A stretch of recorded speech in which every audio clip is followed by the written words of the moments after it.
करण्यासाठी गांजा घेऊन आलेल्या एकास पोलिसांनी पकडले। मिरजेत विक्री करण्यासाठी गांजा घेऊन आलेल्या एकास पोलिसांनी अटक केली आहे। त्याच्याकडून अर्धा किलो गांजा हस्तगत करण्यात आला आहे। मिरजेतील महात्मा गांधी चौक पोलिसांनी ही कारवाई केली। दिनांक 9 जुलै रोजी रात्री 9:15 वाजण्याच्या सुमारास शहरातील डॉक्टर बाबासाहेब आंबेडकर उद्यानाच्या मागील बाजूस असलेल्या रोडवर पोलिसांनी ही कारवाई केली आहे। खलीद रियाज मोमीन वय 34 राहणार अमर टॉकीज समोर ख्वाजा झोपडपट्टी मिरज यास पोलिसांनी अटक केली आहे।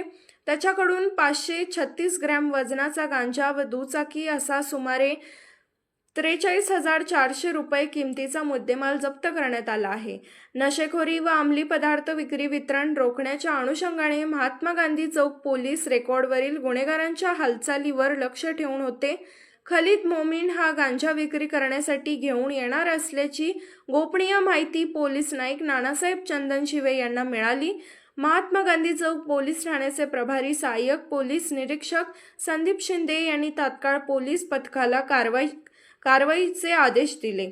शहरातील डॉक्टर बाबासाहेब आंबेडकर उद्यानाच्या पाठीमागील बाजूस असलेल्या रोडवर पोलिसांनी कारवाई करून खलीद मोमीन यास ताब्यात घेतले।